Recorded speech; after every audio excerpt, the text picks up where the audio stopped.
Alumnas, alumno, ¿cómo están? Excelente tarde. Pues ya estamos a un paso de cerrar este curso denominado Organizaciones no gubernamentales y políticas de género.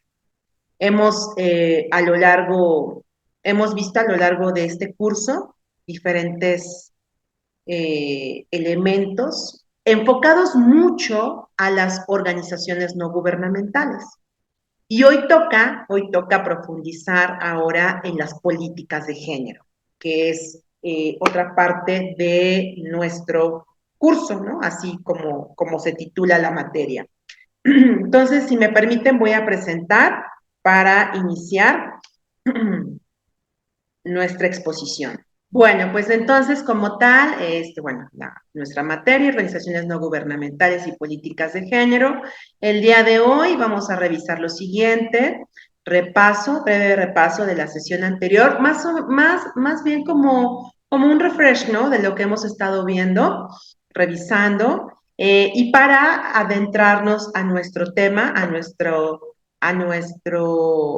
sí, al tema de hoy, que es políticas de género, eh, enfocándonos primero en qué es una política pública. No podemos revisar o definir una política de género sin primero definir qué es una política pública. Mm, Establecer definiciones, lo que es un problema público, definir lo que es un problema público y tipos de políticas de género. ¿Ok? Porque, bueno, tenemos hoy una diversidad de políticas de género, que incluso es muy importante definir y diferenciar, porque hay algunas pues, que están como, o fueron evolucionando de acuerdo a estos procesos de la perspectiva de género, de acuerdo al enfoque de derechos humanos, de acuerdo incluso a la propia legislación, ¿no? Un ejemplo, y brevemente, el más esencial, o el que yo conozco más debido a mi formación, es en esta cuestión de las cuotas de género, ¿no? Partimos de una política de que no había una representación establecida de mujeres en la Constitución, ¿sí? Estamos hablando de los años 60, 70, 80, no había, ¿no? Después, de acuerdo a esta incursión de la perspectiva de género, se da las cuotas de género, ¿sí? Y después la paridad como principio constitucional, pero fuimos evolucionando, entonces, pues vamos como a enfocarnos y a definir qué es los diferentes tipos de políticas de género, ¿ok? Bueno, para empezar, ¿qué es una política pública? ¿No? Las políticas públicas son complejas, las políticas públicas de repente pareciera que pues que nos bombardean en los medios de comunicación, en los discursos políticos, en los documentos oficiales, estableciendo que se están haciendo políticas públicas, ¿no? Que la decisión sobre, por ejemplo, sobre cierta construcción de un puente o de un complejo o de ciertas este, um, actividades de gobierno, el discurso es con un enfoque de política pública, de acuerdo a una visión de política pública, se está llevando a cabo la implementación del presupuesto para la rehabilitación de X, Y o Z, ¿no? Entonces, constantemente, ¿no? Y si ustedes están como pendientes, ¿no? O escuchando de repente las noticias, ¿no? O en las redes sociales, vamos a encontrar esta cuestión, ¿no? Las políticas públicas. Pero, ¿qué es una política pública? ¿No? ¿Cuál es la definición de política pública? ¿Cómo llega a nuestro país un enfoque de políticas públicas?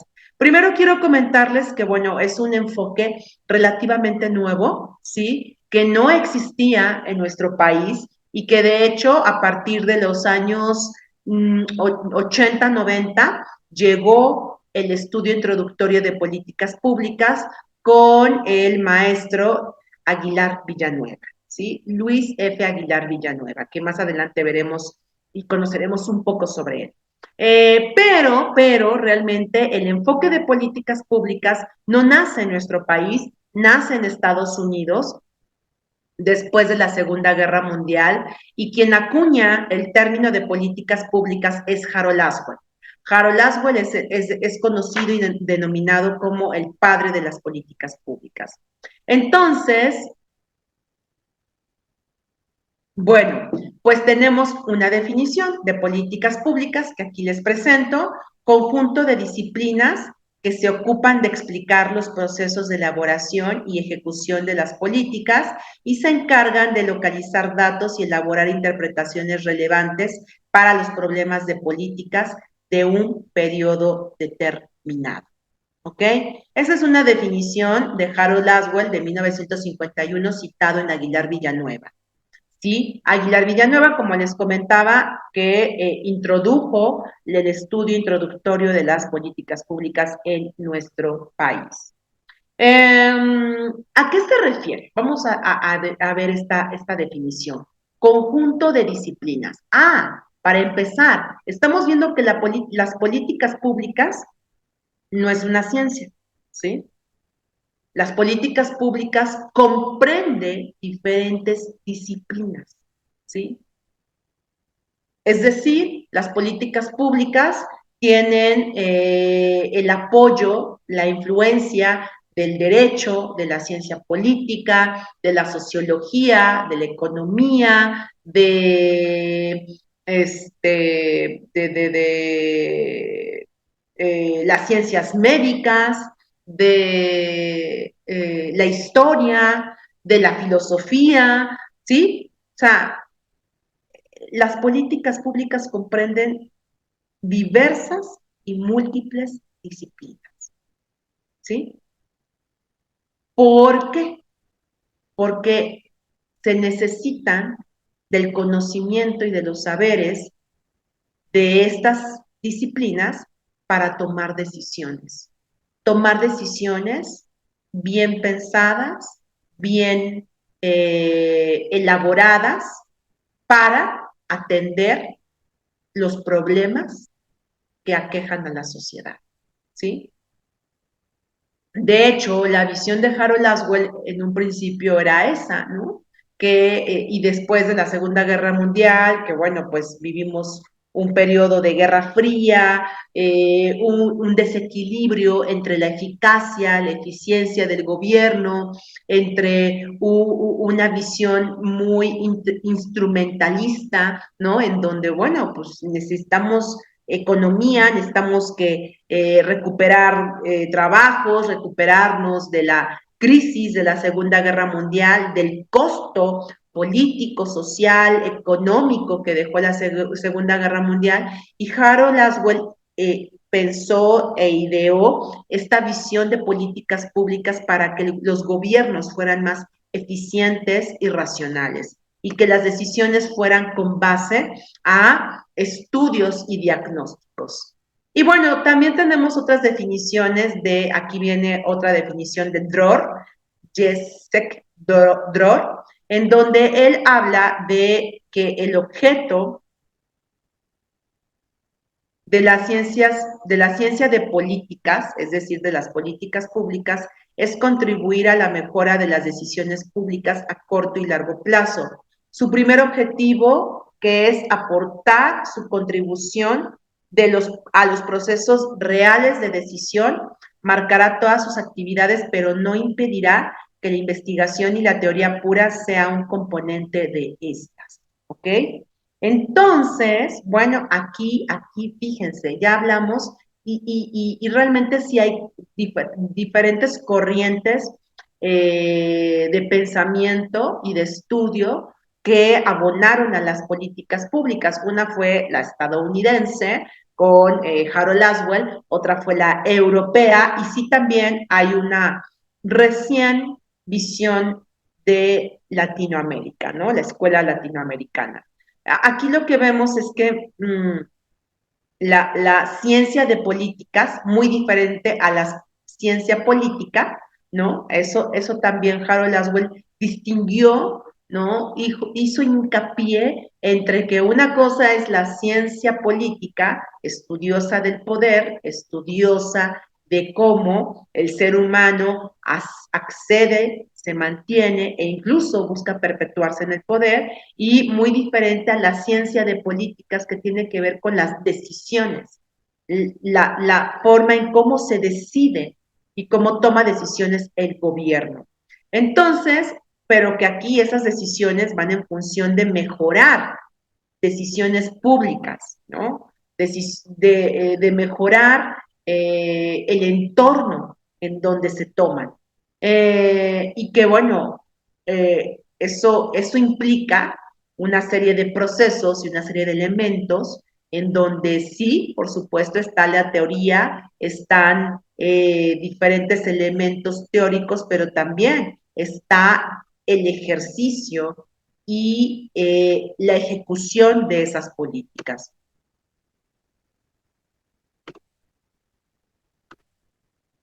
Las características fundamentales de la política pública, ¿cuáles son? De acuerdo con Aguilar Villanueva, que les comentaba, quien introdujo el estudio de las políticas públicas. Las características fundamentales de la política pública son su orientación hacia objetivos de interés o beneficio público, su idoneidad para realizarlos, la participación ciudadana con el gobierno en la definición de los objetivos, instrumentos, acciones de la política, la decisión de la política por el gobierno legítimo y con respecto a la legalidad, la implementación y evaluación de la política, pero lo distintivo de la política pública es el hecho de integrar un conjunto de acciones estructuradas, estables y sistemáticas. Aguilar Villanueva, y ahorita lo vamos a conocer, tiene un enfoque muy complejo, pero muy estructurado, ¿no? Él como administrador público y estudioso de la gestión del gobierno, nos da en esta definición elementos claros para identificar lo que sí es una política pública y lo que no es una política pública. En primera instancia, si ustedes observan, tiene que ver con que la política pública, ¿sí? Tiene una orientación de objetivos, tiene objetivos claros, ¿sí? A cumplirse, pero también busca un beneficio público. Y yo agregaría político, porque lamentablemente en nuestro país las políticas tienen un fin político, ¿no? La política no se separa de las políticas. Es un juego de palabras quizá interesante, pero bueno,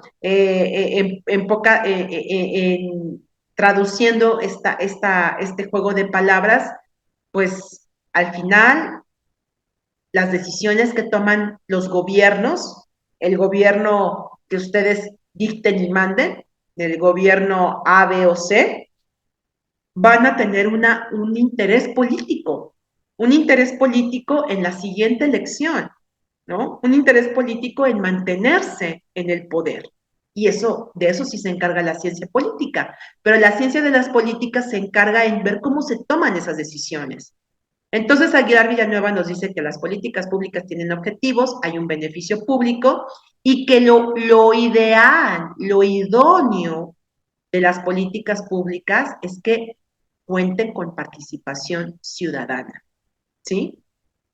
Y con el gobierno, ¿ok? Que sea un binomio, ¿sí? Gobierno-ciudadanía, ¿ok?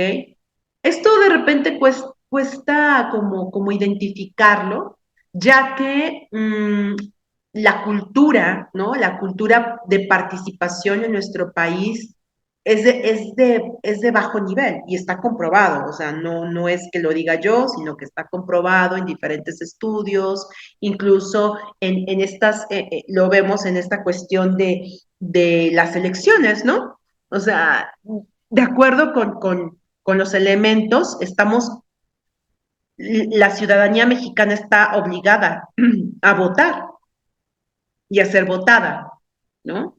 Es un derecho y una obligación, pero resulta que en la realidad los niveles de votación no son del 100%, ¿no? Y bueno, y que depende mucho de los intereses, depende mucho de la elección.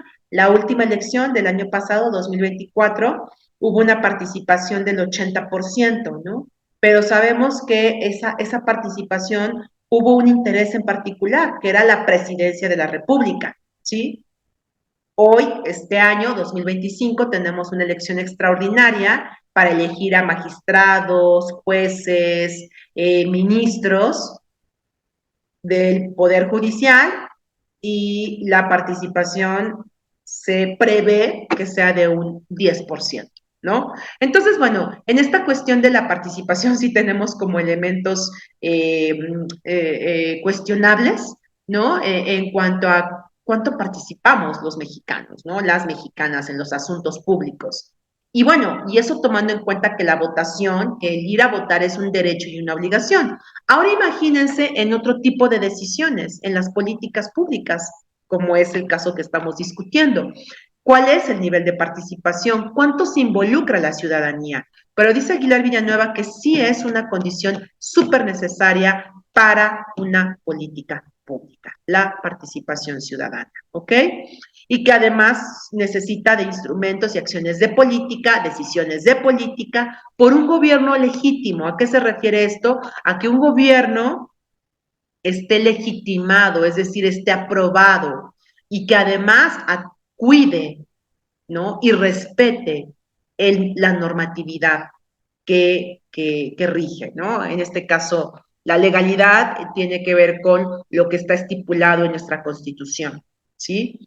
Entonces, bueno, pues esta parte y la implementación, y aquí nos habla también en esta parte de la implementación y la evaluación de la política, tiene que ver que la política pública tiene un ciclo, ¿sí? Tiene un ciclo en donde sí se diseña la política pública, se implementa la política pública y se evalúa la política pública, ¿sí? Es un ciclo de la política pública establecida y definida por los teóricos y en este caso por Aguilar Villanueva. Entonces, bueno, pues esto en cuanto a las definiciones, yo les quiero compartir como mi definición, ¿no? O sea, no sé que, bueno, aquí tenemos otra definición de José Mejía Lira, en donde dice que una política pública en México, bueno, él es mexicano, por supuesto, en México es una correlación entre elementos técnicos, intervención de analistas, expertos que condicionan la orientación y la instrumentación al proyecto político del gobierno en turno y el manejo político que se produce.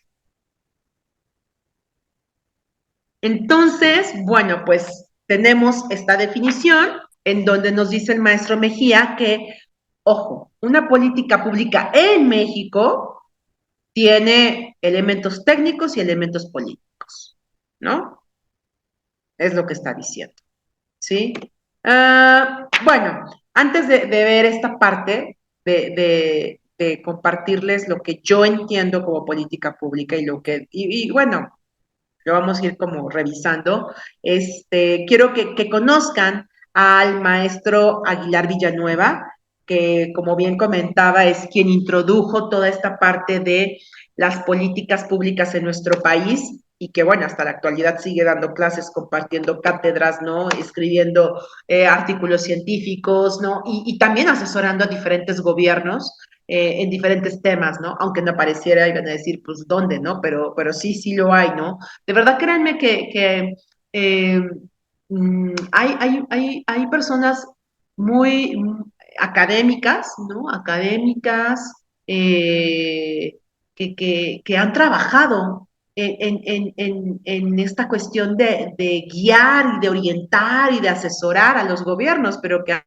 veces los gobiernos no son tan abiertos o no son tan susceptibles, es otra cosa, ¿no?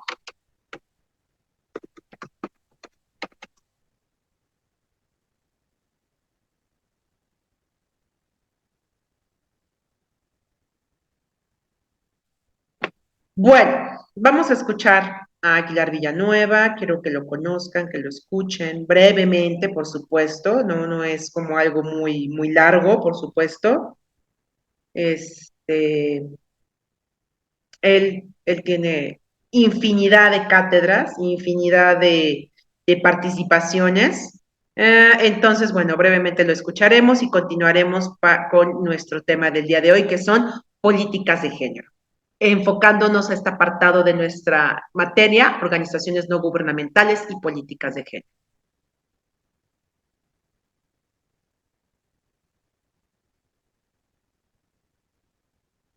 Comparto pantalla.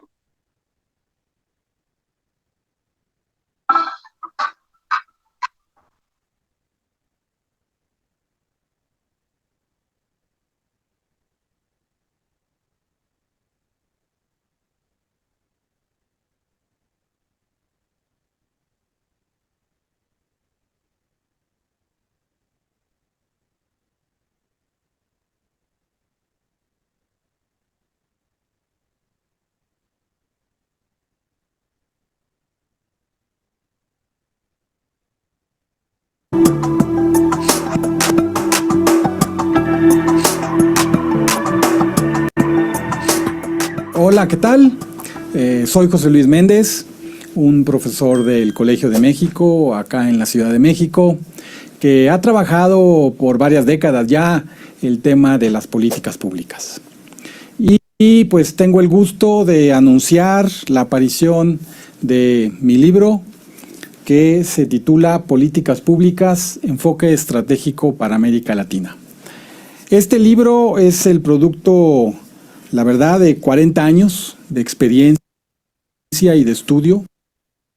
Ay, perdón, se metió otro que no era, discúlpenme.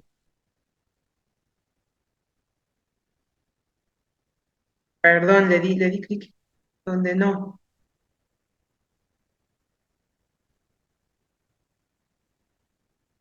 Ya está.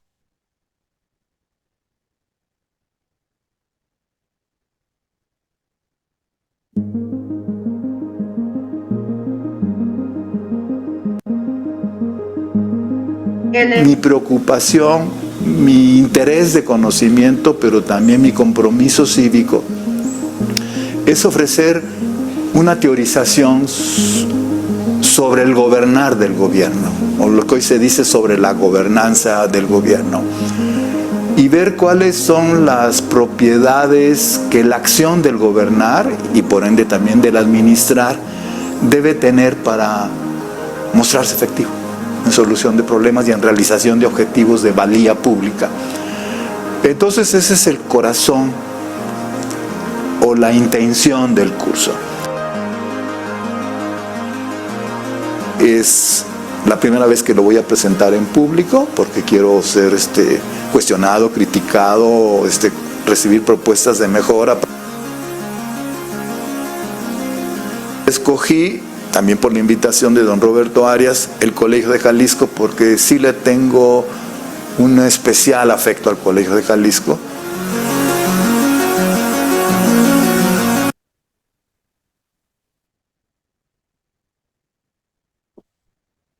él es Aguilar Villanueva. Doctor Luis Fernando Aguilar, comentábamos anteriormente sobre el tema de los recursos, que es un problema que al final de cuentas fue generando esas dificultades de los gobiernos para responder a la sobredemanda social de los problemas sociales.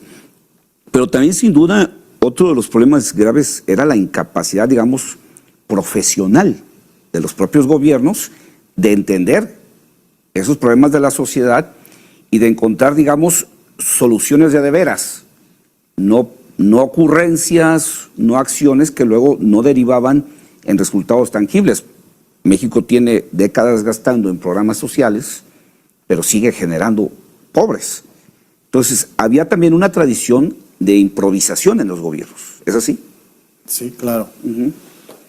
Sí, sobre todo en un conjunto de gobiernos, digamos, Sí. de los países que estamos o estábamos en desarrollo, ¿no? Que hoy nos llaman economías En emergentes. el rezago. Sí. Eh, el aparato intelectual del gobierno no era necesariamente el mejor, el más apropiado o el analíticamente más fino o que disponía de información empírica sobre los problemas actualizada. Sí. Esto es muy interesante.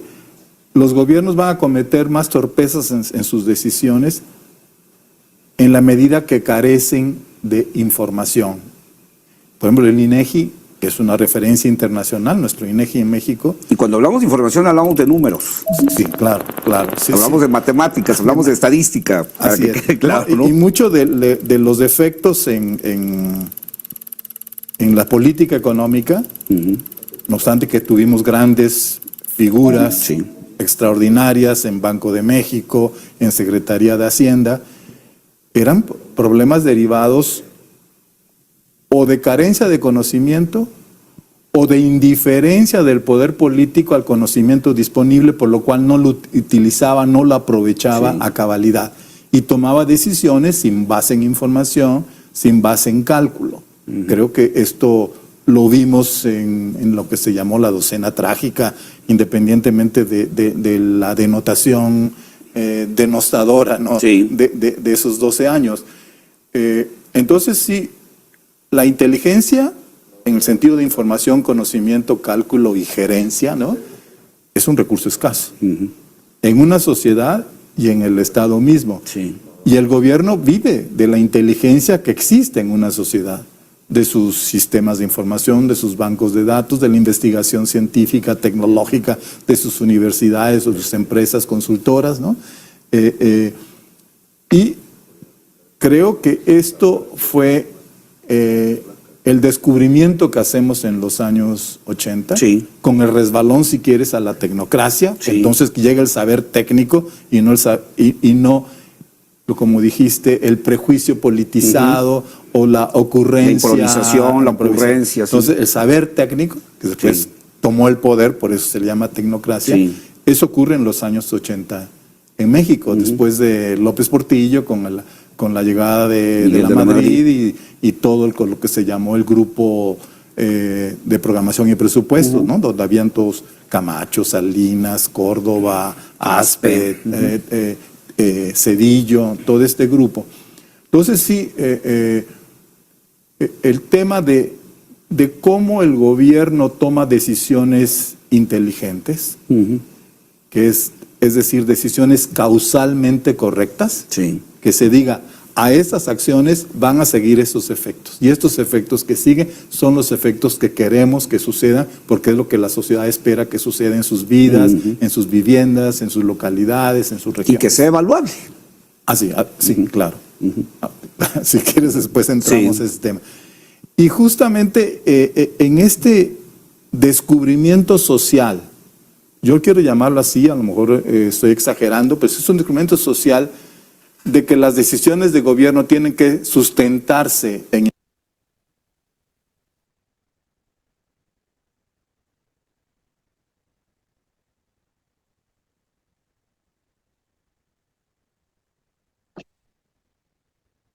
Ahí el video es más largo. Bueno, ya vimos también un poquito sobre el enfoque de Aguilar Villanueva presentando este curso de gobernanza.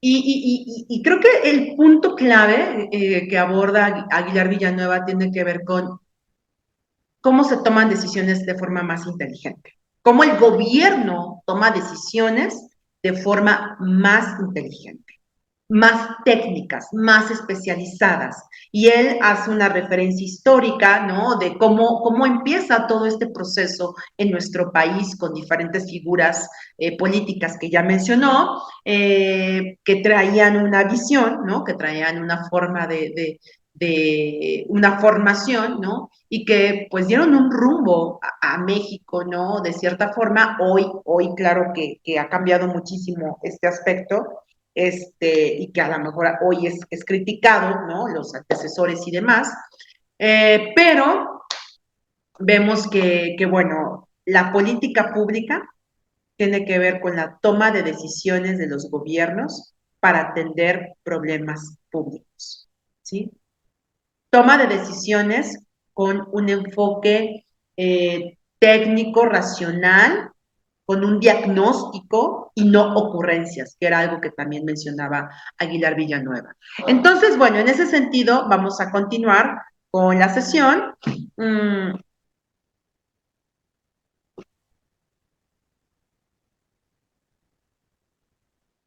Vamos entender que una política pública atiende problemas públicos y los problemas públicos son críticos y son crónicos. Los problemas que tienen que atenderse, los problemas que deben atenderse en ese sentido, son los que tienen estas características, críticos y crónicos. ¿Críticos a qué se refiere? Críticos en esta cuestión pues de lo que pone en riesgo la convivencia social, ¿sí? Lo crítico, y por supuesto que aquí seguramente viene a sus mentes la parte de la seguridad, ¿no? La seguridad de nuestro país, claro, es un problema crítico, por supuesto, crónico también, es decir, que ya viene de tiempo, que ya viene con una evolución, ¿no? Preocupante en los últimos 15 años, ¿no? Y más con los recientes sucesos y hallazgos terroríficos encontrados en Jalisco, ¿no? En este rancho.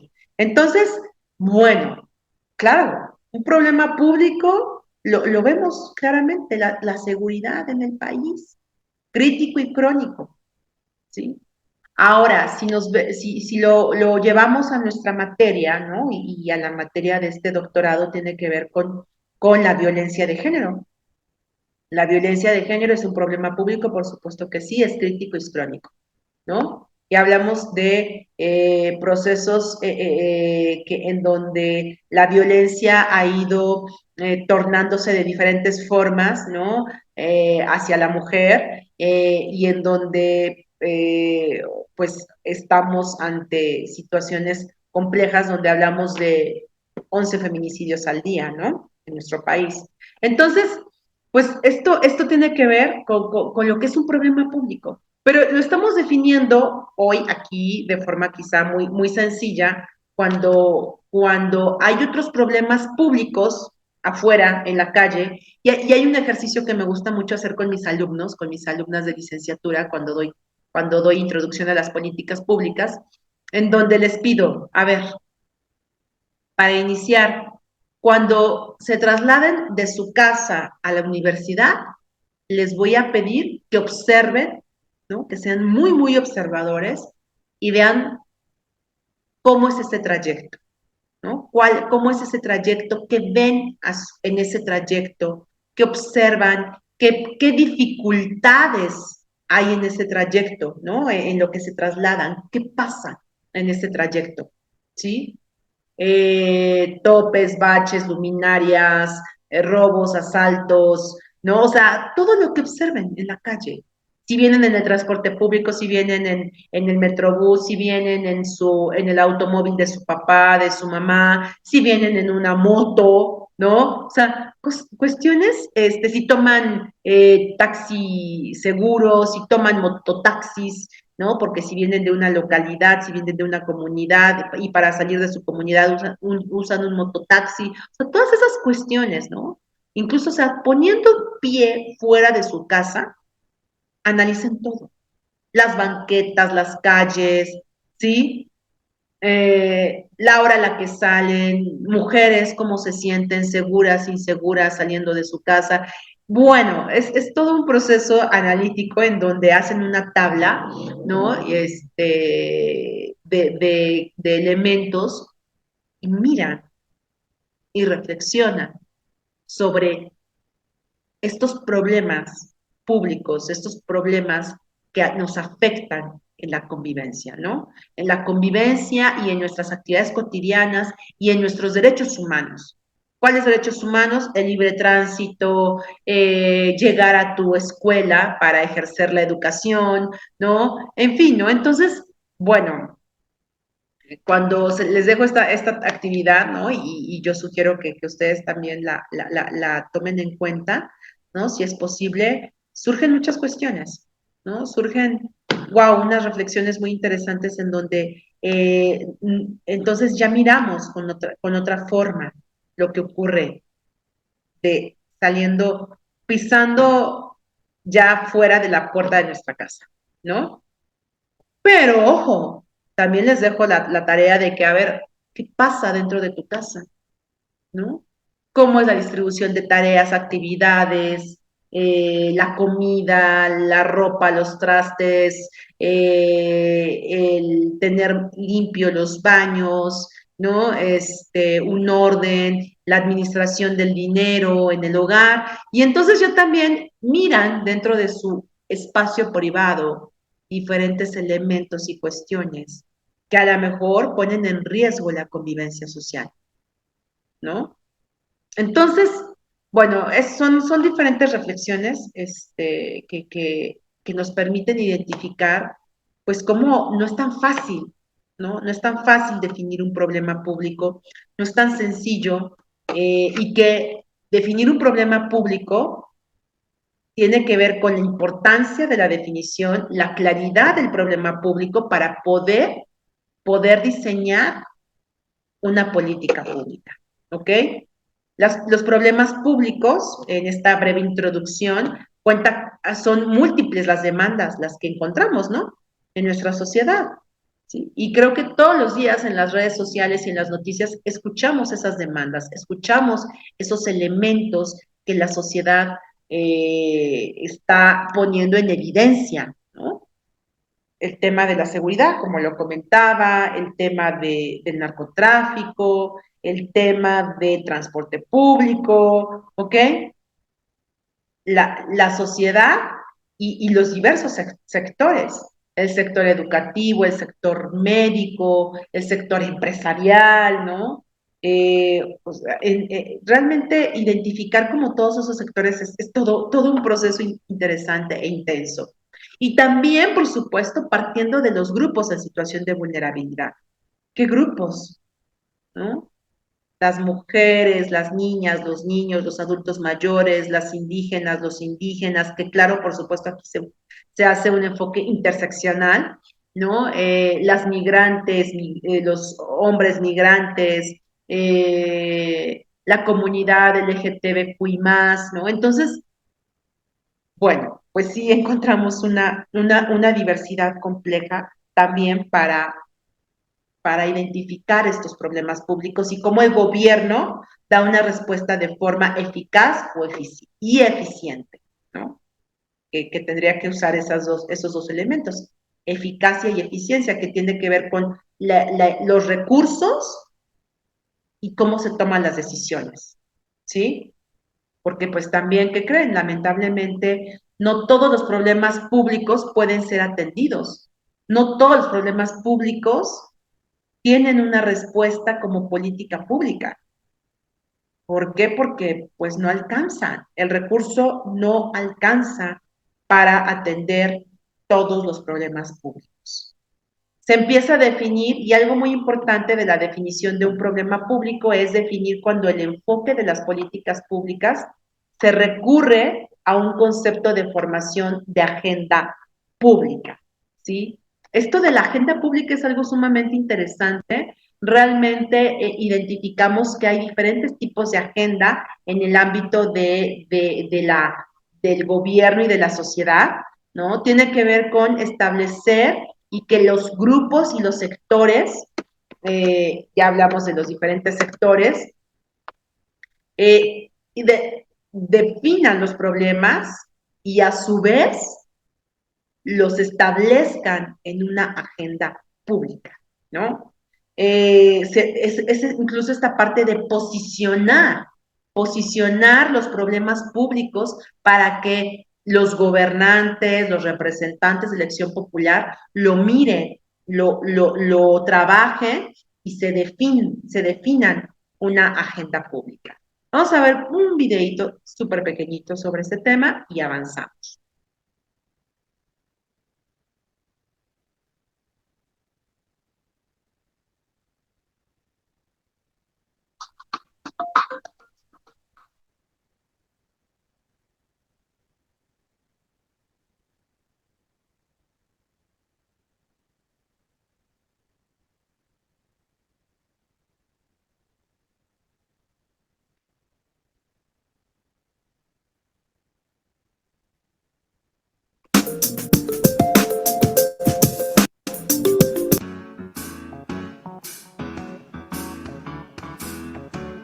Ahora nos preguntamos cuál es el papel de la participación ciudadana en la conformación de la agenda pública. Es importante recordar que en nuestro país impera la democracia y eso tiene unas implicaciones puntuales en el diseño de las políticas públicas. La clave es fortalecer la democracia participativa para que de esta manera todos estemos involucrados en causas colectivas. Existen algunos mecanismos de participación, interlocución y control social que permiten verificar las políticas públicas, como Consejo Territorial de Planeación, Consejo de Juventudes, Consejo de Mujeres, Junta de Acciones Comunales, Consejos de Participación y Veedurías Ciudadanas. Si en tu ente territorial no existen estas instancias, anímate a crearlas. La agenda pública es de vital importancia, pues allí la ciudadanía tiene la oportunidad de posicionar una determinada situación social a través de la participación activa de la ciudadanía, a través del posicionamiento de asuntos o problemas públicos que adquieren un interés general, y esto permite trasladar la decisión gubernamental. Ahora hablaremos del modelo de Policy Window. Este modelo nos permite entender cómo podemos hacer parte de las prioridades del gobierno. Este ilustra a una ventana como la agenda pública y 3 flujos que influencian lo que sale de dicha ventana. Uno de los flujos son las alternativas políticas. Esto hace referencia a cómo se pueden enfrentar los problemas. Por otro lado, los eventos políticos, los cuales establecen las prioridades del gobierno de turno. Y por último, los problemas. Este flujo es en el que la sociedad civil puede impactar al mostrar un problema que sea objeto de una necesidad común. Es importante resaltar que cuando un problema y un evento político convergen, es más fácil que sea parte de la agenda pública. Es decir, si uno de los puntos bandera del gobierno en turno es la familia y en la sociedad algún individuo identifica un problema que afecta a la comunidad, al hacer este evidente es más fácil que este sea tomado en cuenta, por tanto se vuelve una prioridad. Transversalidad en las políticas públicas. La transversalidad incorpora temas, visiones, enfoques y problemas públicos, así como tareas de la organización que no encajan en la estructura organizativa. Estas estructuras verticales comparten sinérgicamente la consecución de un objetivo común o específico para cada una. La transversalidad es muy importante para lograr una política pública eficiente. Podemos pensar en cuántas paradas de gasolina necesita un carro para llegar a su destino final si su camino es muy largo. Dichas paradas hacen las veces de las instituciones. Por eso es importante que todas las instituciones de los gobiernos estén con miras al mismo objetivo.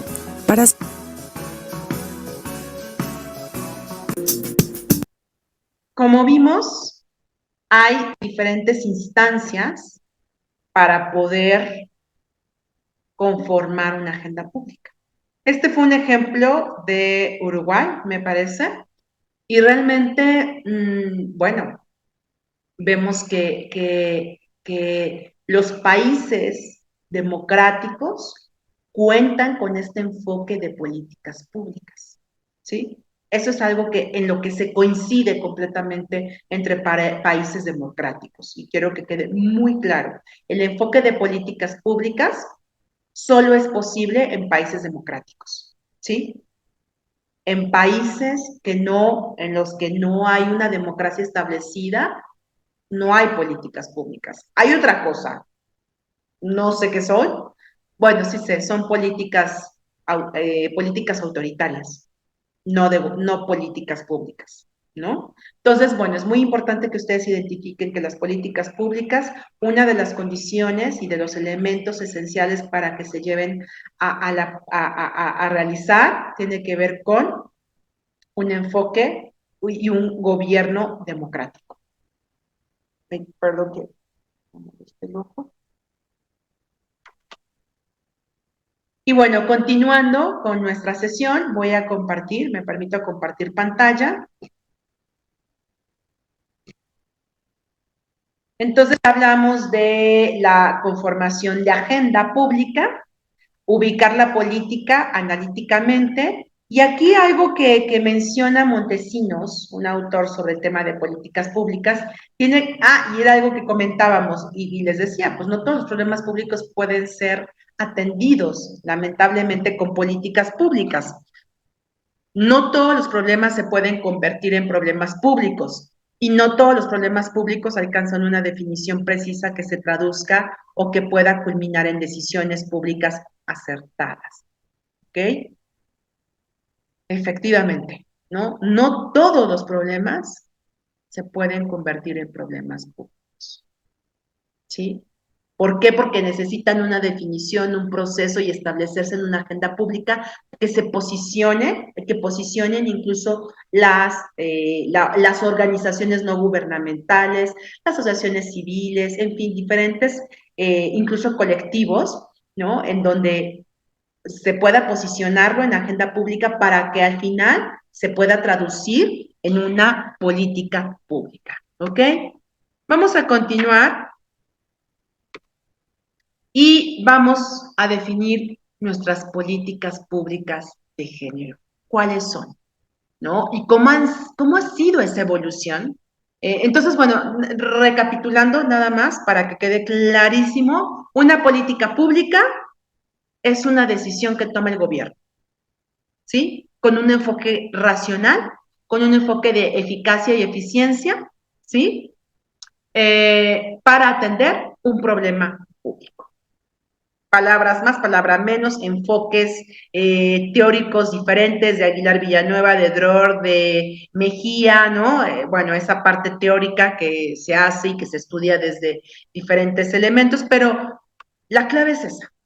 Y lo elemental, y yo quiero que ustedes se queden con esta definición de políticas públicas, ¿ok?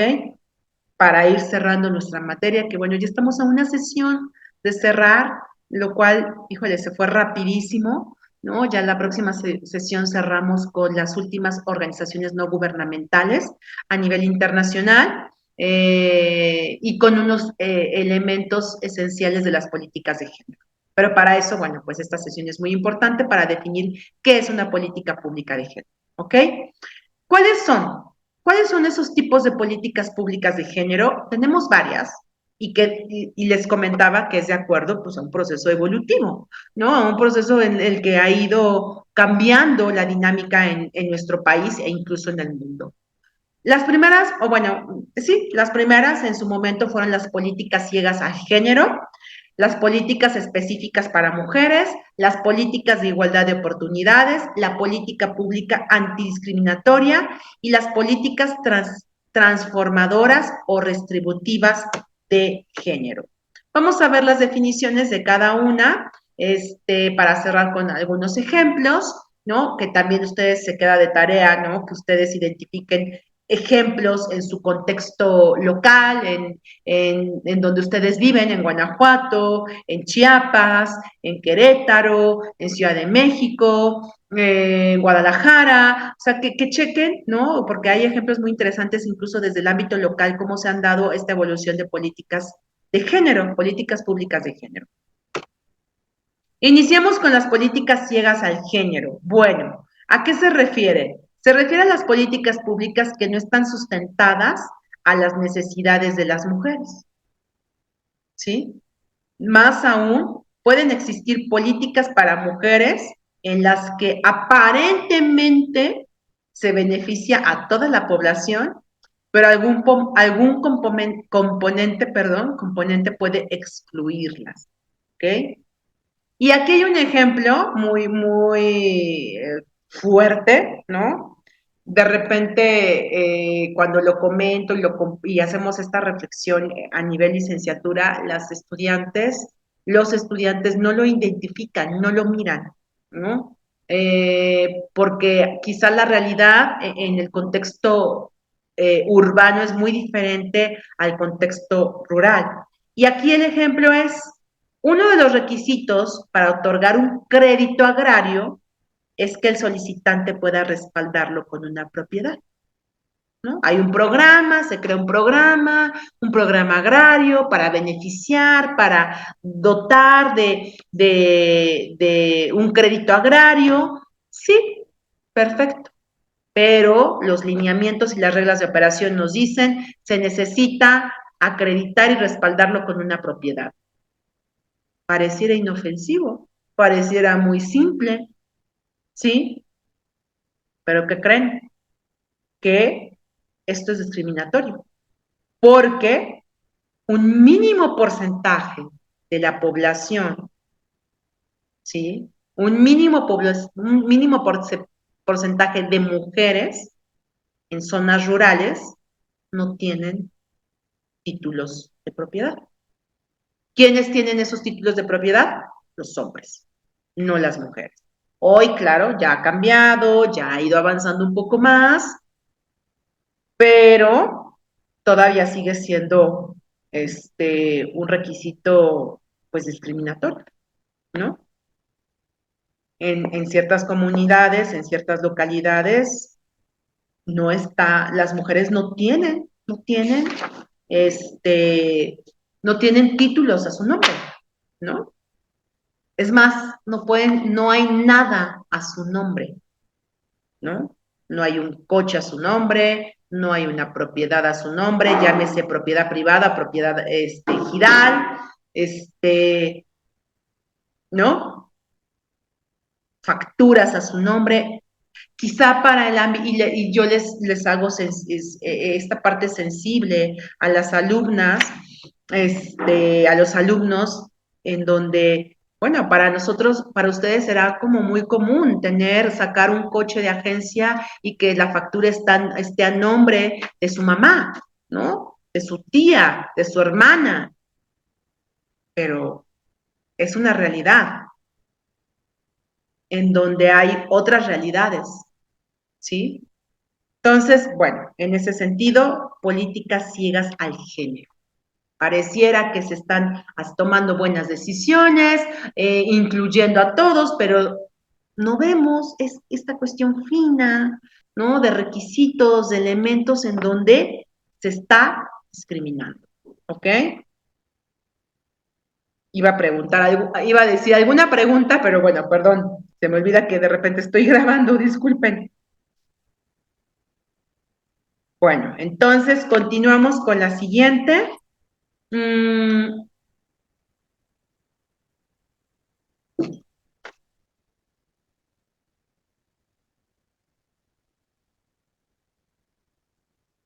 Ok, políticas específicas para mujeres. En estas políticas las mujeres son usuarias y un agregado numérico que toma en cuenta sus necesidades y la transformación de los roles tradicionales. Este tipo de políticas creadas expresamente para mujeres corren el riesgo de perpetuar, sin proponérselo, las desigualdades y los estereotipos de género, pues pierden de vista que el problema está en la relación asimétrica entre hombres y mujeres, ¿no? Entonces, aquí, ¿no? Aquí estas políticas son, por ejemplo, las que solamente son para mujeres, ¿no? Son estas acciones afirmativas que de hecho su nombre así lo dice, acciones afirmativas que son temporales, no permanentes, que lo que tienen que hacer es establecer un equilibrio entre estos elementos asimétricos entre mujeres y hombres, ¿sí? Pero cuidado, ¿no? Cuidado porque hay ciertas políticas que realmente ponen en riesgo, ¿no? Y entonces lo que hacen es, pues, como acentuar estos elementos de estereotipos, de desigualdades, ¿no? Sobre todo en el tema del hogar, en el tema del cuidado, en el tema de la protección o de los elementos de cuidadores, ¿no? Por ejemplo, ¿no? Un programa para apoyar a las personas que cuidan a adultos mayores, ¿no? Pues resulta que en mayor porcentaje las mujeres son las que cuidan a los adultos mayores, ¿no? Y entonces, ¿qué hacemos? Pues como van a como ver este apoyo, entonces se perpetúa estos elementos asimétricos, ¿sí? Cuando aquí, por ejemplo, la política tendría que ser orientada hacia cómo hacemos que exista un equilibrio entre hombres cuidadores y mujeres cuidadoras, ¿no? De adultos mayores, ¿sí? Políticas de igualdad de oportunidades son aquellas que propician un contexto social abierto a la existencia de una igualdad real que conlleva similares oportunidades para mujeres y hombres para progresar en los ámbitos social, económico y político, sin que actitudes y estereotipos sexuales limiten sus posibilidades. Entonces, bueno, aquí tenemos esta parte, ¿no? Esta definición de políticas de igualdad de oportunidades. Entonces, en donde aquí, ¿no? Ya cambia un poco la cosa, ya no hablamos de políticas ciegas de género, políticas exclusivas para mujeres, sino ya hablamos de un tema elemental y que de hecho ha sido un proceso evolutivo para un elemento, ¿no? La igualdad, ¿sí? La igualdad de oportunidades. Que aquí sí enfatizo mucho con mis alumnas, ¿no? Con mis alumnos en cómo la igualdad tiene que ver con una serie de elementos muy claros y específicos, ¿no? Que de repente ha sido como malentendida en donde la igualdad se identifica con que pues iguales todos y todas, ¿no? Iguales entre que, pues si uno carga, la otra carga, ¿no? Si uno puede, la otra puede, ¿no? Si un hombre puede, la mujer también puede. O sea, no es en esa idea. Seguramente ustedes lo tienen como más identificado, sino tiene que ver con una igualdad de oportunidades, de trato y de derechos, ¿no? A eso se refiere. A eso se refiere la igualdad, de oportunidad, de trato y de derechos. Y entonces en este tipo de políticas va en función entre que se generen estos elementos, estas condiciones parejas para mujeres y para hombres. Pero para eso, pues las mujeres están en desventaja, ¿no? Por cuestiones históricas. Entonces, bueno, vamos a cambiarle, ¿no? Vamos a equilibrar, vamos a poner el piso parejo, ¿no? No es fácil, por supuesto que no es fácil, no es fácil identificarlo incluso, ¿no?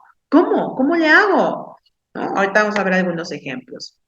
Y bueno, también tenemos las políticas públicas antidiscriminatorias, las cuales, dada la dimensión que ha alcanzado el problema de la discriminación, la comunidad internacional reconoció que se necesitaba de políticas de gran alcance que lograran enfrentarla y con ello garantizar la igualdad de oportunidades entre todos los integrantes de la sociedad, así como la generación de un compromiso decidido para transformar y revertir los factores culturales, legales que promueven y perpetúan el fenómeno.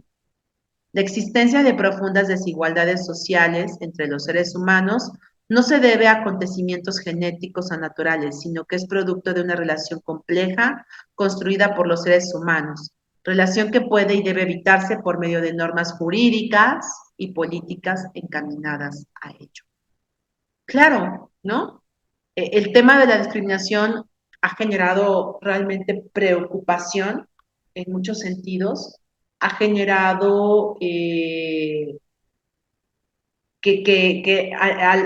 en el ámbito internacional se tomen acciones, se tomen decisiones, ¿no? Y eso ya son políticas, se tomen decisiones para, sobre todo, ir revirtiendo estos elementos de discriminación y que estos elementos de discriminación pueden detonarse en crímenes de odio, ¿no? Y está comprobado y está realmente, pues sí, identificado estos elementos, ¿no? al momento en el que hay elementos discriminatorios en algún lugar, un foco, ¿no? Un foco de discriminación en una escuela incluso, pues puede conllevar a otros elementos más graves.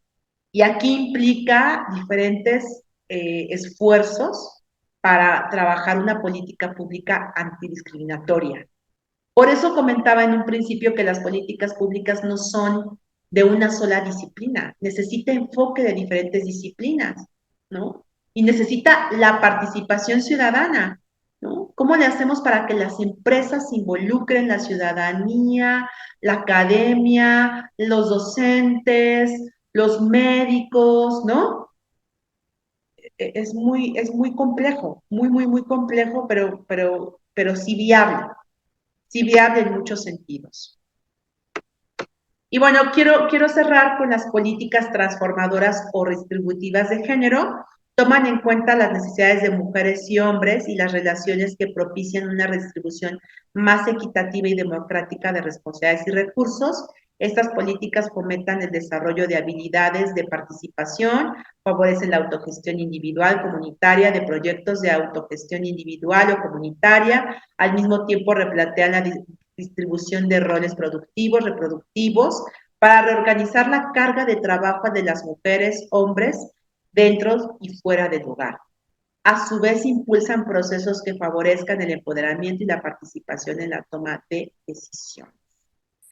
¡Wow! Estas políticas transformadoras o redistributivas, híjoles, tienen unas características y aristas muy puntuales en función de lo que se busca, ¿no? Que es una redistribución de actividades, de roles, de estereotipos, ¿no? De forma equilibrada, de forma consciente, de forma sensible, y bueno, eso implica muchísimo trabajo, ¿no? Muchísimo trabajo, muchísimo esfuerzo de los gobiernos, de las autoridades y de lo que comentaba, ¿no? De que se involucren, de que nos involucremos todas y todos, pero a veces eso no es tan sencillo, ¿no? Quisiéramos que fuera como por arte de magia y resulta que no es así. Bueno, pero yo quiero que veamos como ejemplos, ¿no? De lo que estamos platicando. Hay ejemplos como que muy burdos en este video, quizá, pero que yo realmente veo que sí son claves y elementales para lo que requiere, ¿no? La sociedad.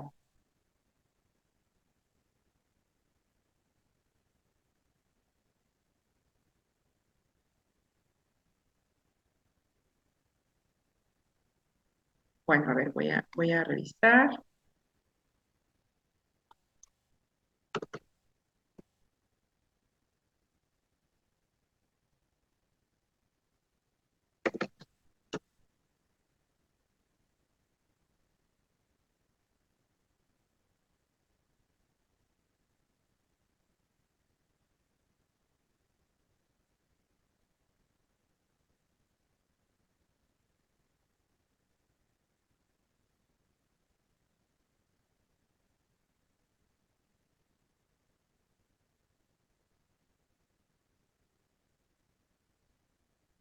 Ahí va.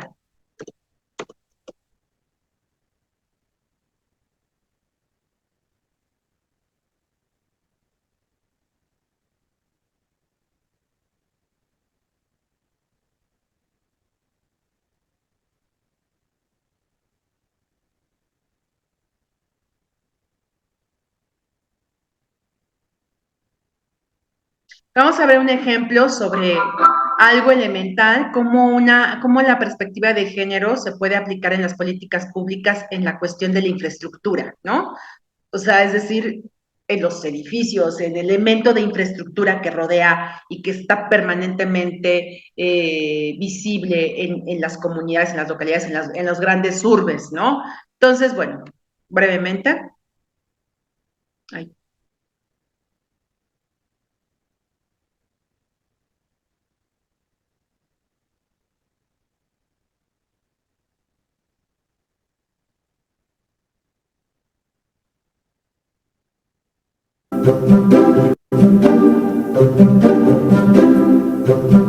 Hi, my My name is Yasmin Abdel Majid, and I'm a gender ambassador. In defining unconscious bias, I usually like to tell a little story. So there was a father and his son driving along on a highway at really high speed, and they get in a terrible car accident. The father dies on impact, and the young boy is rushed to hospital. The surgeon looks at the boy and is like, I can't operate. Why? The boy is my son. And most people will think, oh, how can that be? It's because the surgeon is the boy's mother. More often than not, people tend to think that the surgeon is a guy, and so they're confused. And occasionally I've had people say, oh, so it must be a gay couple.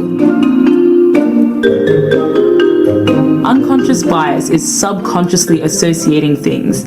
Because we've grown up in a world of all sorts of stereotypes and filters, unconsciously associating things that affect our conscious decisions. Whenever people ask me why women should be in non-traditional jobs, when they ask me as a female who's in mechanical engineering, my first gut reaction is, why not?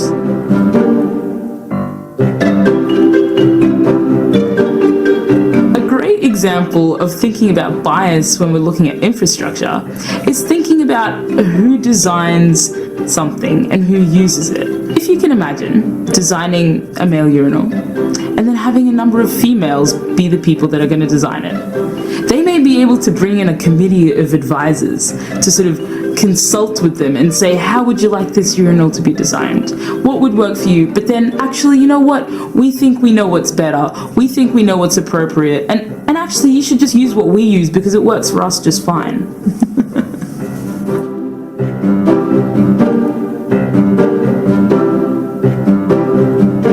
The first step to changing the sort of effects of unconscious bias is to recognize that it's happening. So even you watching this video right now and knowing that unconscious bias exists is really important. It's the first step. Imagine this. A young daughter sees her mum not only working at home, but also working outside, working on heavy machinery, working in roles where she's leading people of all different ages and sizes and colors. Imagine the power that has on the daughter by bringing a diverse range of people to these industries. The kind of solutions that we will be able to create is incredible. I'm really excited.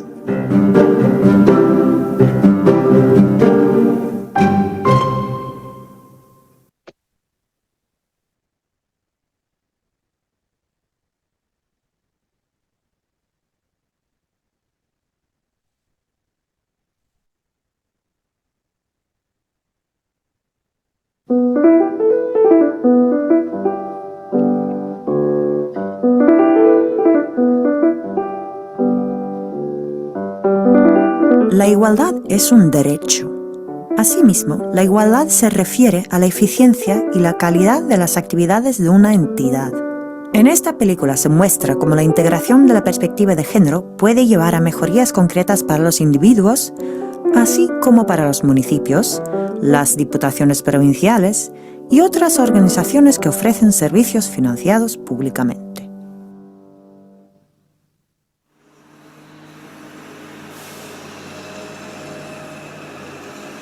Está nevando en Suecia, y al nevar, los municipios se encargan de despejar la nieve de las calles y plazas para que podamos desplazarnos.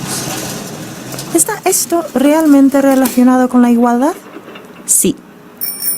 Ya que las mujeres caminan, montan en bicicleta y utilizan el transporte público en mayor medida que los hombres, quienes viajan más en automóvil, por ello, la limpieza de la nieve realizada por el municipio tiene diferentes consecuencias para hombres y mujeres.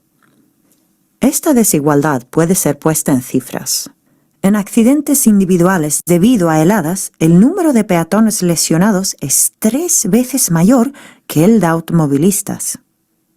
La mayoría de dichos peatones son mujeres. La atención médica y las pérdidas de producción derivadas de los accidentes debidos a heladas cuestan 4 veces más que la limpieza de las vías públicas durante el invierno. En el municipio de Karlskoga, los jefes analizaron la limpieza de la nieve desde la perspectiva de género y comprendieron que habían dado prioridad a áreas típicamente masculinas. Primero se limpiaban las vías de la circunvalación, por lo general ya entrada la noche, cuando únicamente transitan los camiones con remolque. Después de las vías de circunvalación, se limpiaban las calles de mayor tamaño, especialmente aquellas que conducen a espacios de trabajos grandes y predominantemente masculinos. Al final, se limpiaban las paradas del autobús, así como los caminos para peatones y ciclistas. Es decir, el municipio le dio prioridad a la limpieza de nieve para los hombres y no para las mujeres. Esto no se realizó de forma consciente, únicamente se hizo lo mismo que siempre se ha hecho. Para solucionar este problema, el municipio tuvo que pensar de otra forma. Es más difícil trasladarse a pie que en automóvil a través de un decímetro de nieve. Por ello, se decidió realizar la limpieza de los caminos para peatones y ciclistas antes de las vías de tránsito vehicular. Los centros de educación preescolar obtuvieron la primera prioridad, ya que los padres van a ir primero antes de ir al trabajo. Los mayores espacios de trabajo obtuvieron la segunda prioridad, pero ahora abarcando también lugares de trabajos grandes y predominantemente femeninos, como los hospitales y otras instituciones municipales. Los caminos para peatones y ciclistas que conducen a las escuelas obtuvieron la tercera prioridad. En cuanto esta red básica ha sido despejada, la limpieza de la nieve continúa en el resto de las calles y carreteras. Para el municipio nos resultó más caro limpiar la nieve en este orden. Sin embargo, el municipio se volvió más igualitario en cuanto a la distribución de recursos. Además, la ciudad se volvió más accesible para todos, en especial para los niños que no tienen la opción de tomar el automóvil.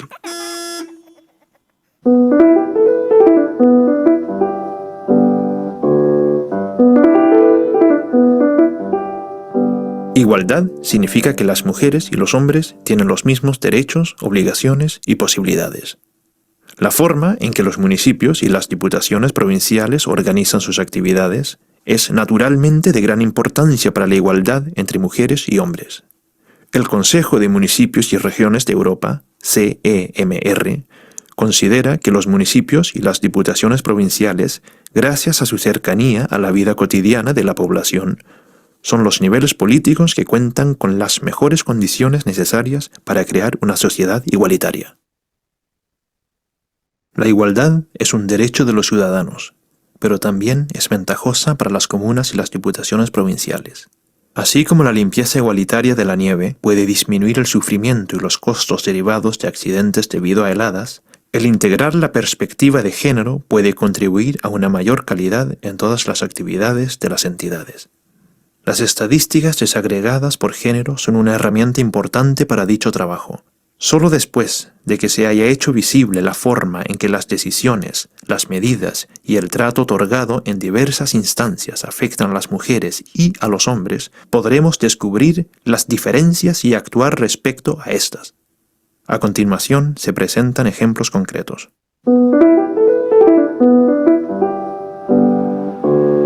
En Kalmar, muchas mujeres evitaban viajar solas en autobús por la noche.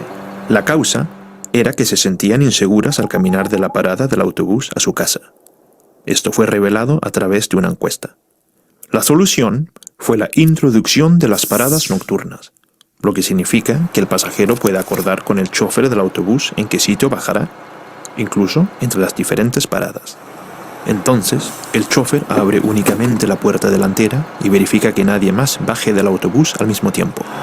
Esto ha hecho que los viajes en autobús durante las tardes y las noches sean más seguros y atractivos, tanto para las mujeres como para los hombres.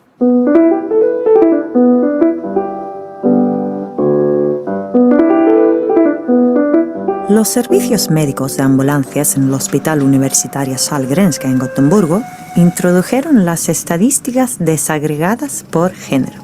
De esta forma notaron que 3 de cada 4 pacientes que se han fracturado la cadera son mujeres mayores de 85 años. Las mujeres tuvieron que esperar la ambulancia por más tiempo y recibieron menos analgésicos que los hombres. Por ello, al llegar al hospital, generalmente se encontraban en peor estado que los hombres. Se introdujeron nuevas rutinas de asistencia médica.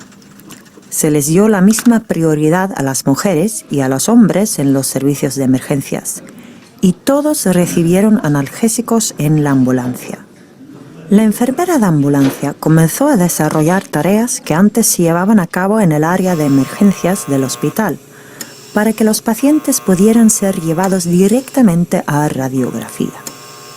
Así, los pacientes femeninos y masculinos pudieron realizar más rápidamente una operación. El resultado ha sido menos pacientes sufriendo confusión, lo cual reduce el tiempo de espera para recibir atención médica y menos sufrimiento, especialmente para los pacientes femeninos.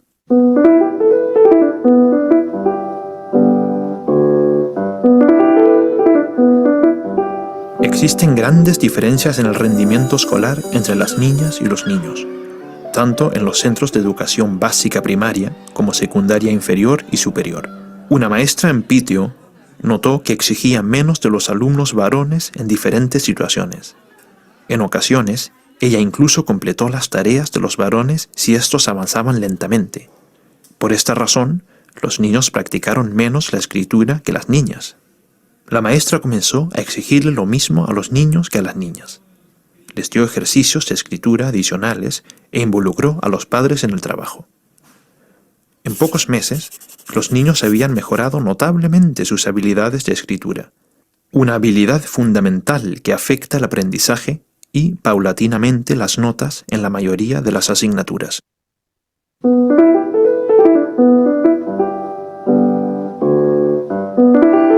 A lo largo de los años, se ha realizado un muy buen trabajo para la... Hasta ahí, con estos ejemplos, son ejemplos realmente bien como sencillos. Bueno, el primero, el de la infraestructura con esta chica, wow, ¿no? O sea, sí es como, incluso este cuento que nos narra, ¿no? Del accidente, ¿no? Y dices, ¿no? ¿Cómo establece esta relación entre lo que traemos en la mente, ¿no? Y que, bueno, nosotras lo traemos ya trabajado y lo hemos ido, ¿no? Reorganizando, pero si tú haces este ejercicio y les cuentas este cuento a las personas, ¿no? A tu entorno, eh, van a poner esta cara, ¿no? O van a decir, ¿cómo, no? Entonces, bueno, esta parte, ¿no? Y luego el ejemplo que daba sobre las mujeres que pueden diseñar a lo mejor unos mijitorios, ¿no? O sea, wow, impresionante, ¿no? Realmente. Y luego vimos estos ejemplos, decía, ¿no? Quizá tan burdos, tan sencillos, que la nieve, van a decir, bueno, pero aquí no cae nieve, pero pasan otras cosas, ¿no? Pasan otras cosas que realmente si lo analizamos, no hay un enfoque para la toma de perspectiva de género, para la toma de decisiones y para atender problemas comunes, ¿no? Comunes en donde las mujeres están involucradas y que son vulnerables, ¿no? Y bueno, y si nos vamos a los demás grupos, en situación de vulnerabilidad encontramos, pues, sí desventajas muy fuertes, ¿no? Y bueno, pues yo quiero ir cerrando la sesión de hoy con el tema de que nos compete, sobre las políticas públicas de género.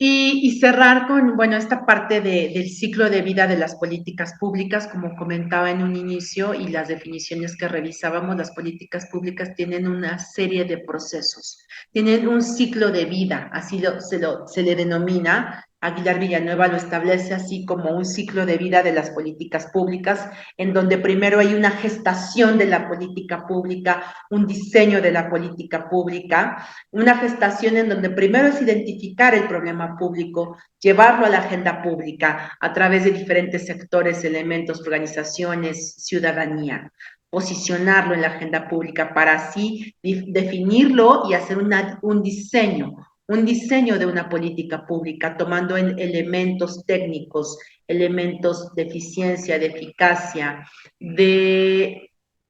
por supuesto, de perspectiva de género, para después una implementación de la política pública que como tal es ya llevarla a cabo, ¿no? Llevarla, ejecutarla, y después una evaluación de la política pública. Es decir, y sobre todo en el tema de la evaluación hay un elemento fundamental.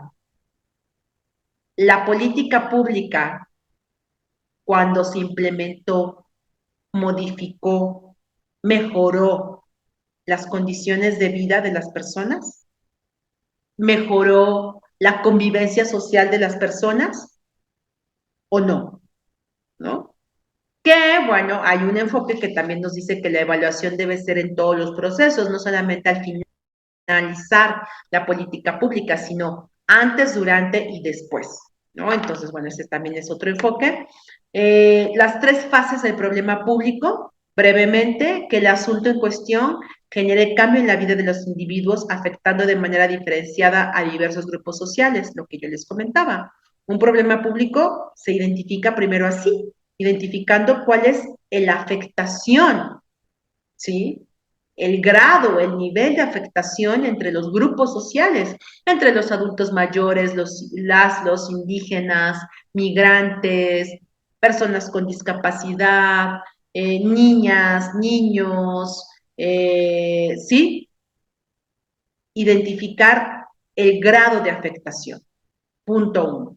Punto 2, la transformación anterior de la vida de los individuos genera una tensión que eleva el problema privado a problema social, por supuesto. Encontramos que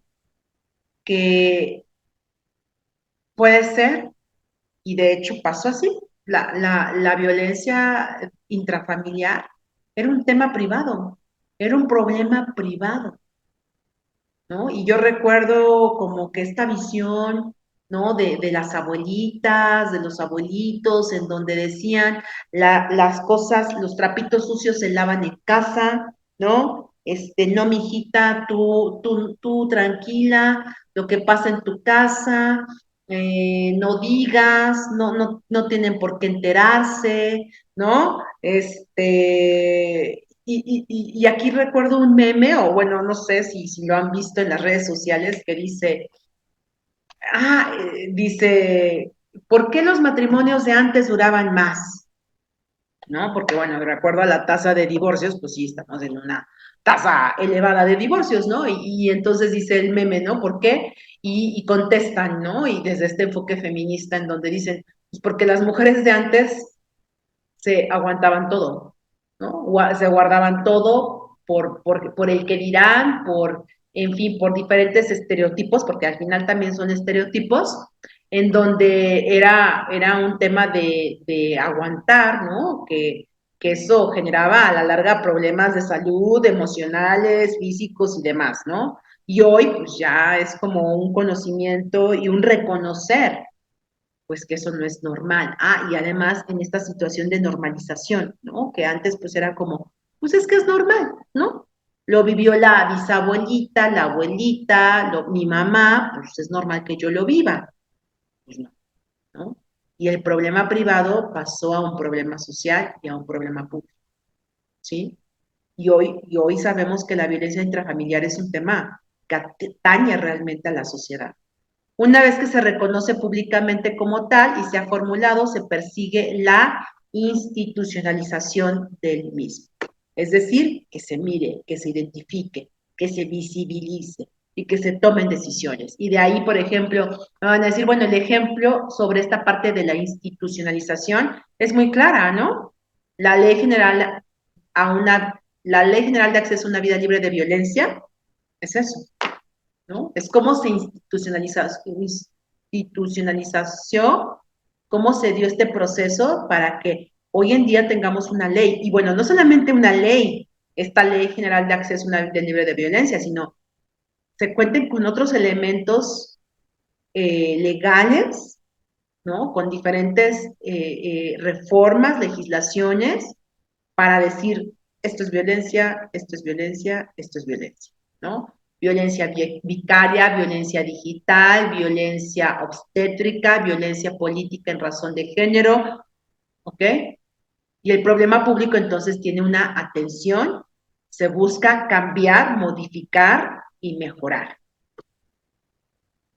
Características del problema público, definirlos, estructurarlos, y organizarlos. Factores para identificar un problema público: la naturaleza, las causas, la duración, la dinámica, los afectados y las consecuencias. Ustedes, cuando trabajen políticas públicas de género, ustedes, y si en sus trabajos de investigación, comprendo que sí lo están haciendo algunos, identifiquen esto: naturaleza, causas, duración, dinámica, afectados, consecuencias. ¿Sí? Es establecer como una matriz, ¿no? Aquí pueden establecer como una matriz bien de elementos y colocar cada característica con su descripción. Y algo que nos dice Montesinos es que los bien estructurados, los problemas públicos bien estructurados, se distinguen por tener características precisas, bien formuladas y que cuentan con criterios precisos y un proceso mecánico para comprobar la solución. Y entonces viene la intervención y la atención. Importancia de la definición de problemas. Y aquí yo siempre enfatizo mucho. El definir un problema público es lo esencial para tener un diseño claro, un diseño establecido de la política pública. ¿Qué es lo importante? Identificar factores sociales y políticos que inciden en la clarificación del problema, terminar por definirlo de manera concisa y que de esta manera pueda ser tenido en cuenta a la hora de formular políticas. Y la tarea del analista consiste en reconocer de manera holística todos los factores que inciden en el problema.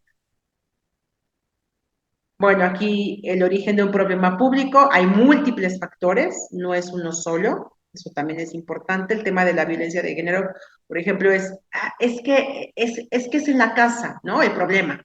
Algunos teóricos, algunas personas que he escuchado y que he leído. No, es que es en la escuela, otro enfoque. No, es que es la calle, es que son las instituciones. Yo creo, y de acuerdo a los análisis que he realizado, es multifactorial. La violencia intrafamiliar la violencia de género es multifactorial. Hay elementos económicos, políticos, sociales, culturales, históricos. Hay diferentes interpretaciones que dan los actores al problema basados en subjetividades y en la misma necesidad que tiene de satisfacer necesidades propias. Y por último, Olavarria, 2007, nos dice: los problemas públicos son dinámicos, ellos evolucionan por los cambios en el conocimiento, en la tecnología, en la cultura, por la aparición de nuevos fenómenos sociales y por las propias intervenciones de la política pública. Bueno, aquí están las referencias y bueno, yo quiero cerrar ay, no, quiero cerrar con el ejemplo, ¿no? De esta cuestión de los problemas públicos con la ley Olimpia, ¿no? La ley Olimpia es un claro ejemplo de cómo evolucionó y de cómo se identificó un problema público, de cómo de repente era como, pues pasaba, ¿no? Pasaba que difundían videos íntimos, que difundían sin permisos, bueno, y que sin permiso y con permiso es un delito, ¿no? Entonces, de repente era como algo tan normalizado y que después se identificó esta cuestión de, a ver, no es normal, ¿no? Que sí lo tuvo que vivir una mujer, ¿no? Lamentablemente, pero que pues muchas mujeres lo vivieron y lo siguen viviendo lamentablemente, pero que hoy tiene un nombre y un apellido, ¿sí? Y que bueno, es como un proceso en donde evolucionó para identificar cómo se dio. Vamos a verlo brevemente y con esto cerramos. Les agradezco muchísimo y vemos esto para que ustedes vean, y lo podemos ver con diferentes elementos, ¿no? También está el caso de la violencia política en razón de género, también, ¿no? Y ahí hay una mujer que también ha trabajado, sigue trabajando mucho para poder visibilizarla y para hoy tener tipificada la violencia política en razón de género, que fue Eufrosina Cruz. ¿no? Pero bueno, hoy vamos a ver esto de la ley Olimpia, y bueno, avanzamos. Les agradezco muchísimo su tiempo, su dedicación. Ya estamos a nada de concluir la materia. Y la próxima sesión, pues cerramos con las organizaciones no gubernamentales que dicta el programa y cerramos con conclusiones, elementos de la materia finales, y agradezco de verdad su atención.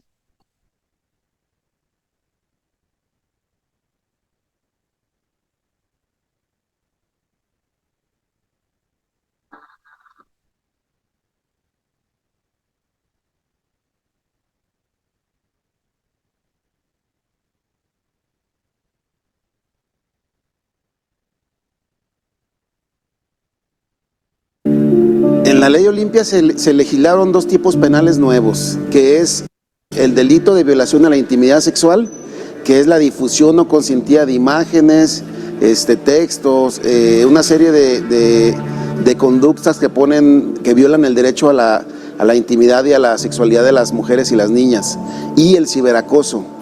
Sin embargo, hay otras series de conductas que ya estaban reguladas desde antes de ley Olimpia, como es el ciberchantaje, el robo de identidad, la suplantación, incluso una vertiente como de abuso sexual en las redes.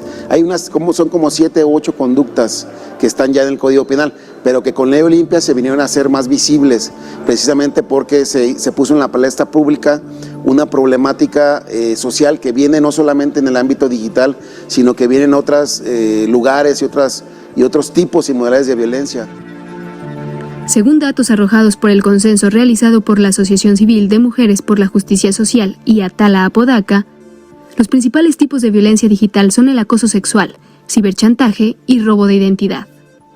Mi nombre es Rosa María González Carranza y pertenezco a Mujeres por la Justicia Social Atala Apodaca, que es una asociación civil. La ley Olimpia es algo infinitamente necesario para poder cubrir ese espacio que es el ciberespacio. Fue un proceso de trabajo de varias reuniones, estamos hablando de más de 6 meses de trabajo para poder realizar la iniciativa, porque siempre fue en conjunto con el equipo de Olimpia Melo, con Olimpia Melo y con el Frente Nacional por la Sororidad. Entonces, reunir todas estas importantes aportaciones, pues llegamos a perfeccionar una de las mejores iniciativas presentadas a nivel nacional.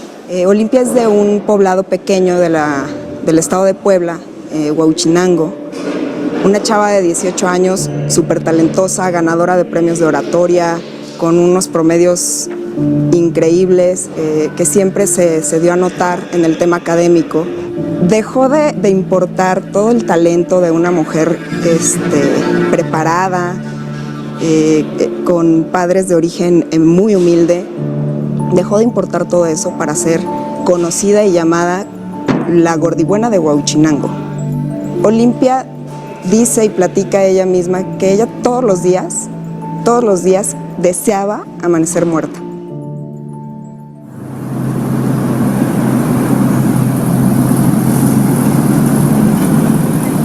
Nos empezamos a dar cuenta que la violencia ya no nada más era en vivo, ¿no?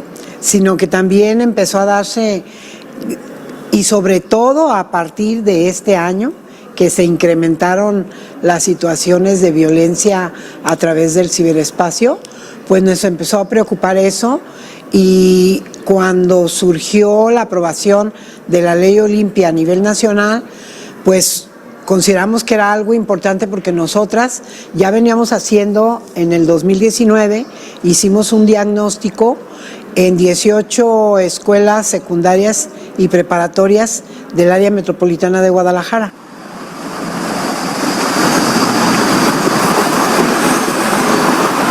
Sin duda, el hablar de la violencia digital, primero que nada, es visibilizarla y que no crean que es normal el estar agrediendo también a las mujeres por medio de las redes o cualquiera de las nuevas tecnologías de la información y la comunicación, las llamadas TICs. Cuando les preguntamos a las alumnas y a los alumnos de los niveles que ya referí, quiero decirles que los que más se involucraron en las respuestas fueron los de preparatoria, sobre todo los de primer año de preparatoria, primer semestre y segundo semestre, y de secundaria los de tercer año. El panorama es fuerte porque en secundaria había quienes no estaban seguros de que fuera un problema, simplemente lo estaban viviendo, pero no sabían que era un problema que se podía denunciar y que incluso podía ser sancionado. Entrevistamos a 3.561 y de los entrevistados, en secundaria el 13% se atrevería a denunciar y en preparatoria el 28%. La era digital ha hecho que las relaciones humanas se desarrollen de manera diferente, interactuando entre sí de manera virtual antes que personal. La importancia de regular este tipo de situaciones es porque esto también está matando niñas, está matando gente. Hay un caso en particular en Coahuila donde Julissa Jacqueline se suicida, se quita la vida con el cable de su teléfono en el baño de su casa.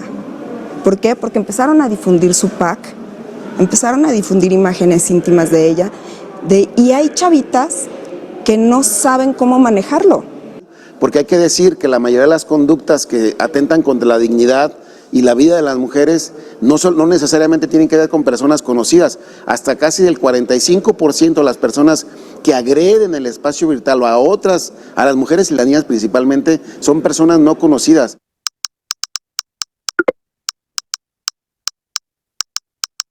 En Jalisco, entre el 2019 y febrero del 2021, se iniciaron 144 carpetas por los delitos de ciberacoso y violación a la intimidad sexual. Le informo, diputada presidenta, 28 votos a favor. ¿Es cuánto? Gracias, diputada secretaria. Aprobado en lo general el dictamen 8.22 por 28 votos. Esta discusión en lo particular, artículo por artículo, el anterior dictamen y se abre el registro para reservar artículos. No habiendo reservas, esta presidencia declara aprobado el dictamen 8.22, en lo cual me complace decir que en Jalisco tenemos ley Olimpia aprobada.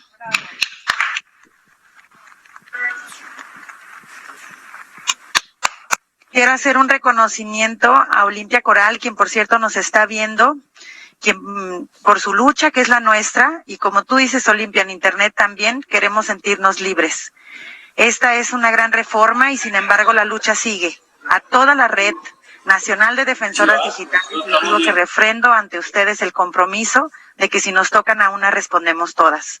Muchas gracias por su incansable trabajo, a mí y a mis compañeros diputadas y diputados que aprobaron esta gran reforma y a continuar con el trabajo por la erradicación de todas las violencias contra las mujeres y las niñas, porque como bien lo dicen, lo virtual es real y en Jalisco cumplimos.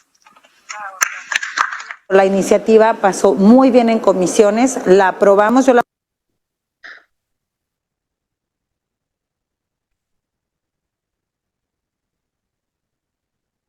Wow, pues un poquito, un resumen, ¿no? Así, súper concreto de lo que ha sido el tema de la ley Olimpia y cómo en Jalisco se dio el proceso para esta parte de la aprobación, ¿no? Que a nivel entidad, ¿no? Entonces, pero vean, y si se identifica este análisis del problema público, ¿no? De cómo se sustenta y se hace un referente técnico, ¿no? Un diagnóstico de cómo ha afectado estos elementos de violar la intimidad en el ámbito digital, ¿no? Y ya nos dan los ejemplos, datos, estadísticas, en fin, ¿no?